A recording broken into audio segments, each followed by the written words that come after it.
आपण म्हणतो ना एखाद्याचा 2-3 टेस्ट मध्ये टॉपर आला की आपण असं वाटतं की हा त्याच्या डोक्यात फुल हवा गेली, हिला असं वाटतं की हा किंवा ही एकदम बेस्ट आहेत सगळ्यात. पण असं नसतं ना.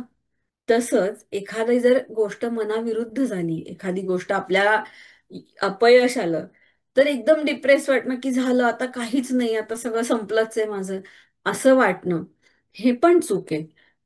सो अशा सिच्युएशन जेव्हा येतात, तेव्हा जर आपण ईश्वर प्रणिधानात असलो तर आपण असं म्हणू शकतो की मी देवा तुला शरण आहे. जे काही घडतंय, परीक्षेत चांगले मार्क मिळाले तर मला आनंदच आहे.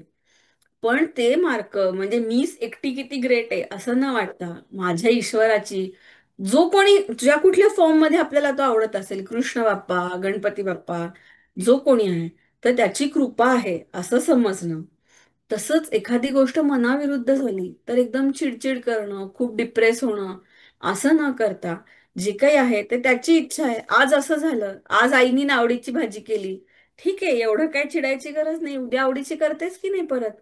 सो एखादी गोष्ट मनाविरुद्ध झाली तर ते सुद्धा थोडस शांतपणे घेऊन एक बॅलन्स आपण म्हणतो ना, तसा आपल्याला राहता येणं. हं?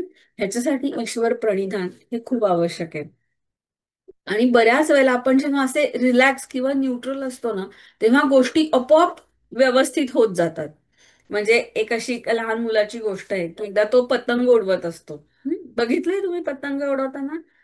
मांजा असं त्याला दोरी बांधलेली असते की नाही, तर तो सारखा ते मॅनिप्युलेट करायला बघत असतो. एकदा इकडनं दोरा ओढ, एकदा तिकडनं दोरा ओढ, आणि तो सारखा पतंग कुठेतरी अडकत असतो, तुटत असतो.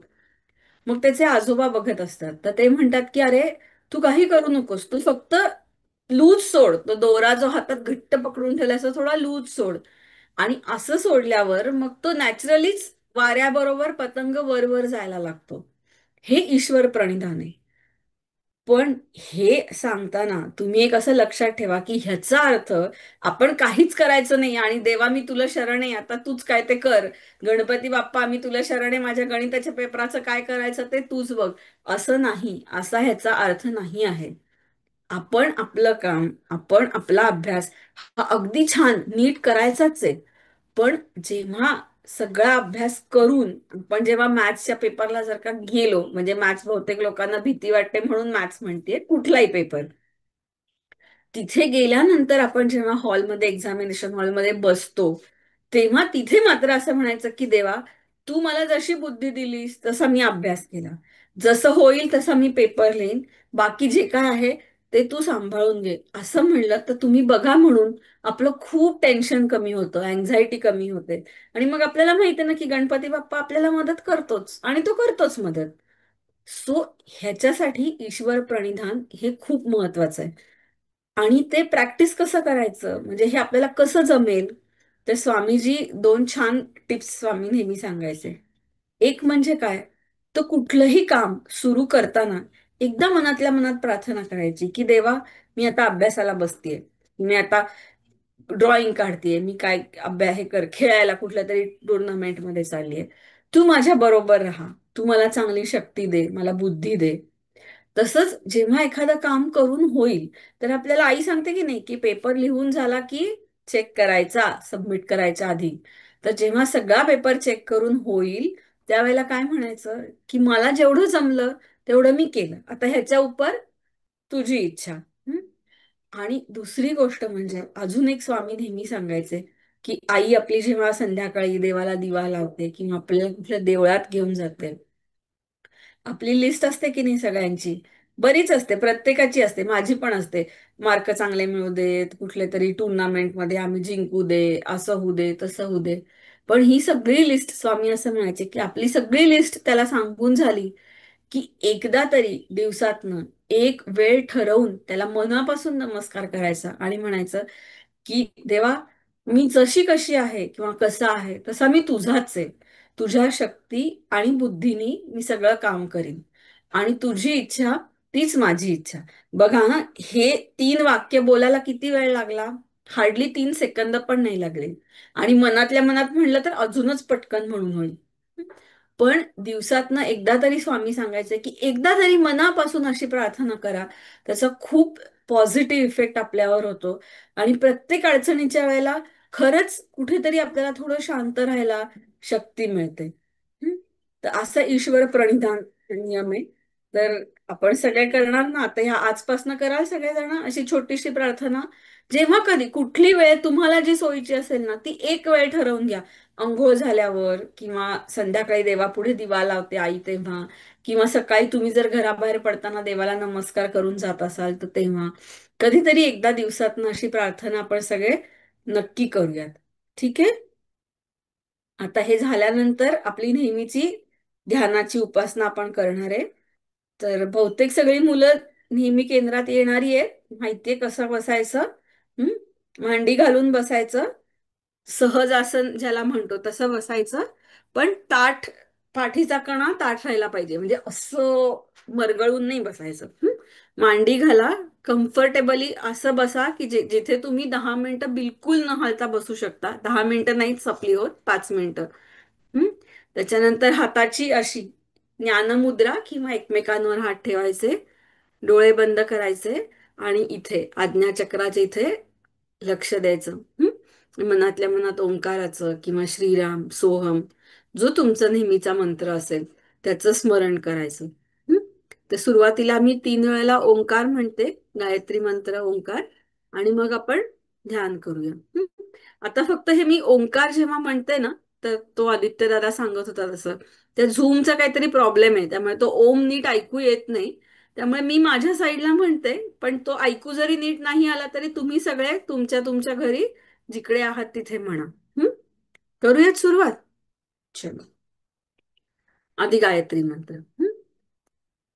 ओम भूर्भुवस्वः ओम तत्सवितुर्वरेण्यं भर्गो देवस्य धीमहि धियो यो न प्रचोदयात्.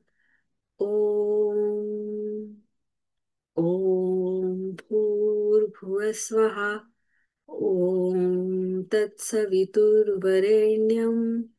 भर्गो देवस्य धीमहि धियो यो नः प्रचोदयात्.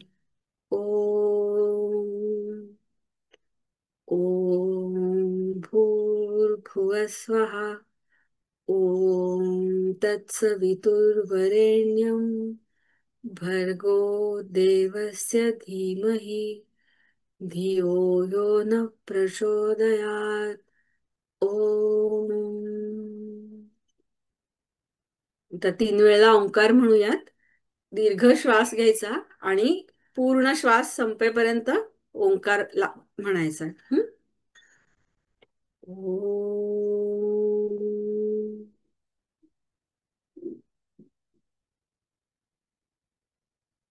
ओम.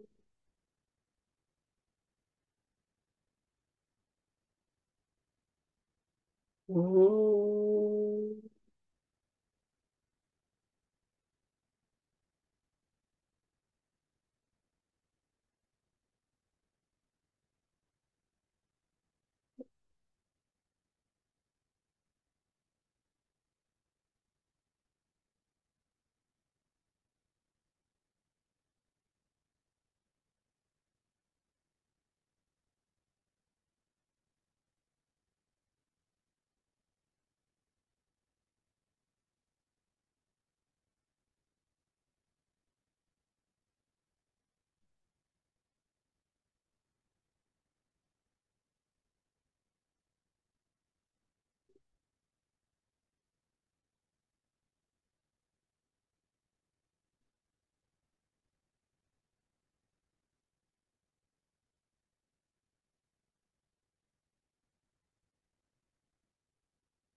ओ.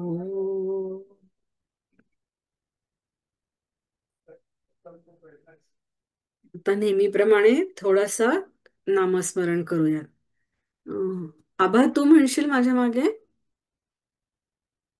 आभा म्हणणार आहे ना? ओम राम कृष्ण हरी. ॐ राम कृष्ण हरी. ओम राम कृष्ण हरी. ॐ राम कृष्ण हरी. ओम राम कृष्ण हरी. ॐ राम कृष्ण हरी.